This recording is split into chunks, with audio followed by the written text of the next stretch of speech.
বিসমিল্লাহির রহমানির রহিম। আসসালামু আলাইকুম ভিউয়ার্স, ভাই বোনেরা, আপনারা যারা আমাদের চ্যানেলটি এখনো সাবস্ক্রাইব করেননি তারা আমাদের চ্যানেলটি এখনই সাবস্ক্রাইব করুন এবং আমাদের পাশে থাকা বেল বাটনটি এখনই অন করুন।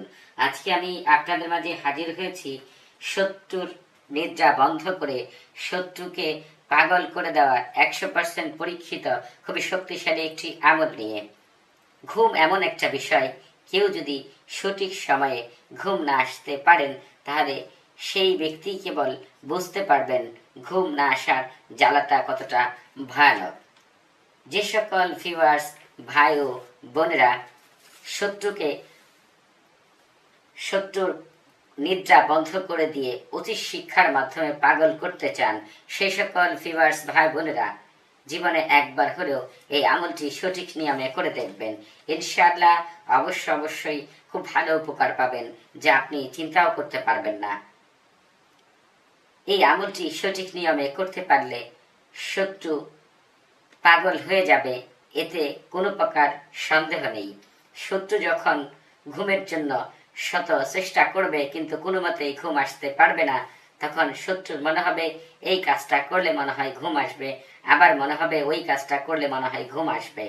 যখন কোনো কাজ করলেই শত্রুর ঘুম আসবে না, তখন শত্রু ঘুমানোর জন্য পাগল পারা হয়ে যাবে এবং শত্রুর ঘুমানোর জন্য অস্বাভাবিক সকল কাজকর্ম করতে থাকবে।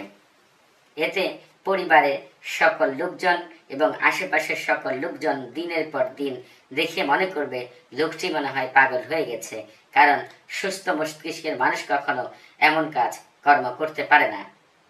এই আমলটির সবচাইতে বড় গুণ হলো কোনো ডাক্তার, কোনো কবিরাজ এই ব্যক্তিকে কখনোই ভালো করতে পারবে না।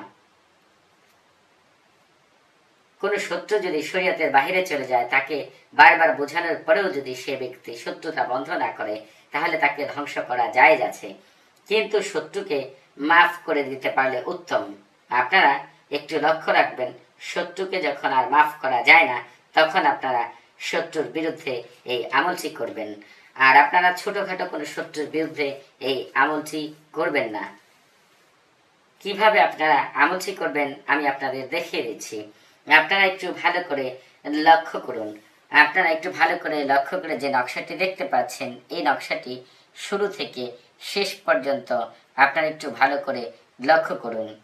এই নকশাটি আমি যেভাবে লিখেছি আপনারা শুরু থেকে শেষ পর্যন্ত ঠিক একইভাবে লিখবেন। আপনারা এই আমলটি শুরু করবেন আগামী মাসের শেষ শনিবার অথবা মঙ্গলবার। আপনারা এই নকশাটি অবশ্যই জাফরান কালি দ্বারা লিখবেন অথবা ডুমুর গাছের রস দ্বারা এই নকশাটি লিখবেন। আপনারা যারা লম্বা তারা দরজার উপর বসে এই নকশাটি শনিবার সকাল 9টা থেকে 12টার মধ্যে লিখবেন। আপনারা যারা খাটু তারা মঙ্গলবার রাতে লিখবেন। যারা মাঝারি অর্থাৎ খাটো না লম্বা না, তারা শনিবার অথবা মঙ্গলবার দুপুর 12টা থেকে 2টার মধ্যে নকশাটি লিখবেন।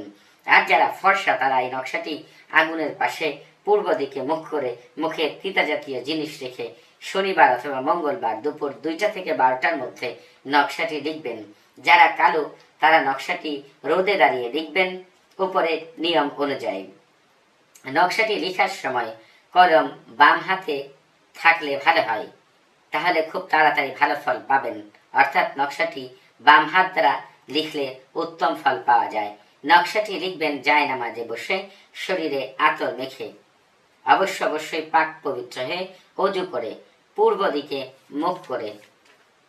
নকশাটি লেখার সময় মুখ বন্ধ করে নাকের বাম ছিদ্র দিয়ে নিঃশ্বাস বের করবেন। মুখে টক অথবা তিতা জাতীয় জিনিস রেখে নেবেন। শত্রুর ক্ষেত্রে কোনো তাবিজ লেখার সময় এই নিয়মগুলো যদি আপনারা মেনে করেন, অবশ্যই খুবই ভালো ফল পাবেন, এতে কোনো প্রকার সন্দেহ নেই। এজন্য শত্রুতার যে কোনো তাবিজ লেখার সময় এই নিয়মগুলো মেনে করবেন। এই নকশার ভিতরে যে প্রথম ফালান শব্দটি রয়েছে, আপনারা একটু ভালো করে লক্ষ্য করে দেখুন। এখানে নকশার মধ্যে নিচে প্রথম যে ফালান শব্দটি রয়েছে, এই ফালান শব্দটি লিখবেন শত্রুর নাম, এবং দ্বিতীয় যে ফালান শব্দটি রয়েছে এখানে লিখবেন শত্রুর বাবার নাম।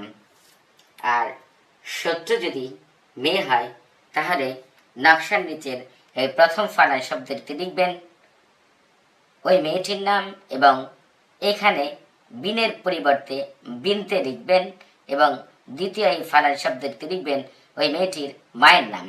বাকি সকল কিছু একই রকম থাকবে। এরপর নকশাটি ভাঁজ করে একটি লোহার পেরেক দিয়ে মাটির নিচে দাবিয়ে দিবেন, আর একটি লাঠি হাতে নিয়ে নকশাটি ওপর খাড়া করে মাটির উপরে রাখবেন এবং সূরা নাস পড়বেন। এই সূরাতে মোট 6 বার নাস শব্দটি উচ্চারিত হবে। প্রত্যেক নাস শব্দটি পড়ার সময় বলবেন, আমি অমুকের ছেলে অমুকের অথবা অমুকের মেয়ে অমুকের নিদ্রা বন্ধ করে দিলাম, এবং সেই সাথে বলবেন, এখানে যে মুআক্কেল ফেরেশতা উপস্থিত রয়েছেন, আপনি আল্লাহর ইচ্ছায় আমার অমুক শত্রু অমুকের ছেলে অমুককে অথবা অমুকের মেয়ে অমুককে পাগল বানিয়ে দিন। এইভাবে আপনারা আমলটা সঠিক নিয়মে করবেন। এভাবে লাঠিটি মাটি থেকে নিচের দিকে গেড়ে দেওয়া শেষ হলে নিচের যে আয়াতটি আপনারা একটু লক্ষ্য করবেন, এখানে একটি আয়াত রয়েছে। এই আয়াতটি আপনারা হচ্ছে 101 বার পড়বেন, আর প্রত্যেকবার লাঠিতে ফু দিবেন। আপনারা একটু আয়াতটি ভালো করে লক্ষ্য করবেন। আপনারা নিচে আমি আয়াতটি বাংলাতেও লিখে দিয়েছি, আপনারা একটু কষ্ট করে বাংলাতে মুখস্থ করে নেবেন। আপনার আয়াতটি পড়ার সময় এমনভাবে মুখস্থ করবেন, মনে করবেন আয়াতটির ভিতরে জের জবর পেশ কিছুই নেই। আপনার আয়াতটি এত আয়াতটা আছে, আপনি দেখে জের জবর পেশ ছাড়া আয়াতটি খুব ভালো করে বুঝতে পারছেন। এজন্য নিচে আমি বাংলাতে লিখে দিয়েছি। আপনারা যদি আপনাদের সম্ভব হয় কোনো ফলের উপরে আপনারা যে দোয়াত শব্দটি দেখতে পাচ্ছেন, এই দোয়াত শব্দটি 8 বার পড়ে ফু দিবেন এবং ফু দিয়ে বলবেন যে আমার অমুক শত্রু অমুকের ছেলে অমুক অথবা অমুকের মেয়ে অমুক যেন পাগল হয়ে যায়।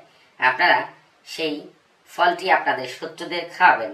যারা আপনারা এই ফল খাওয়াতে পারবেন না, তারা আপনারা এই আমলটি একই নিয়মে করবেন, ফল না খাওয়াতে পারলেও চলবে।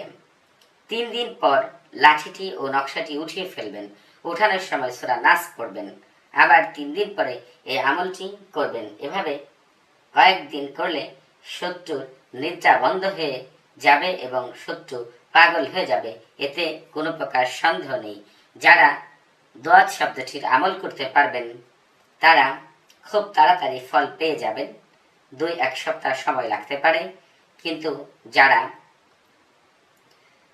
ফলটি খাওয়াতে পারবেন না, শত্রু দূরে থাকে বা খাওয়ানো সম্ভব হবে না, তাদের হয়তোবা 2 থেকে 3 সপ্তাহ সময় লাগতে পারে। আপনারা এই আমলটি অবশ্যই